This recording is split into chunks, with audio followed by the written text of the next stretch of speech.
It is a blessing to be here again today, just to talk to you a bit about your faith and your future. Yeah, your faith, your faith, my faith, but we both have a future. So let's talk about it. What is faith? Faith is the substance of things hoped for and the evidence of things not seen. Meaning the things that you can see is not faith.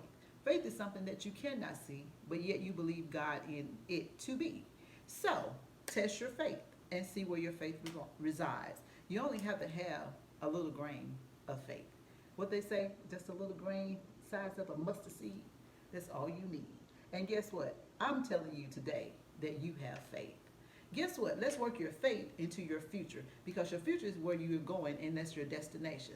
And only you can know where God is taking you to. I can't tell you what it is, but sometimes I may be able to tap in, or someone can tap in and tell you with the anointing, and God will confirm what's already going on in your spirit. So if we look at how I got started, as far as I'm going to start with the salon.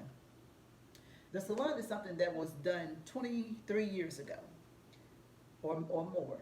And God gave me a blueprint. And I said, well, God, what am I going to do with hair? I don't like doing hair. I am a businesswoman. Give me a laptop. Give me some keys. I can do business all day. That is something He has gifted me to do. But what I didn't know was that everything that He equipped me from a young age would allow me to be able to manifest in my latter days. That's interesting. Whatever you're doing in your younger days, young people, my millennials, whatever you're doing in your younger days is going to go over into your latter day. So that means I have the wisdom, I have the knowledge, and I have the understanding. I remember all the time when we go to the altar to get saved, I would always ask God to give me, I would pray for wisdom, knowledge, and understanding. And I still do that to this day, because I really want to know what He's saying and I want to understand. Knowledge came from me actually studying, researching. That is something a lot of people don't want to do, but your research will actually tell you whether or not you can be able to own a business or not. What I learned in the business arena was this, is that in order, they said businesses fail because people don't do the research and know the understanding of how to keep a business. So your knowledge is very important.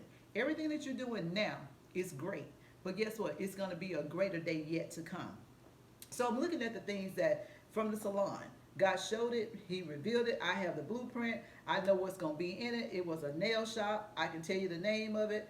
Pedicure, mani and pedi area. It was a facial area. All those things. But guess what? I didn't have the knowledge. So that means that God gave me something, but it wasn't time for Him to birth it. So that means you got to go through the process of being birthed. You got to go through the process of it growing. You got to go through the process of you learning. You got to go through the process of you understanding, getting the wisdom. You got to know what you're doing before you get into things. So that was the thing. It was research. God gave it, but at the same time, I wasn't ready. He can give you something and you not be ready for it. That has happened a lot. He's given me things that I wasn't ready for. Then He give me things I couldn't keep. Things of that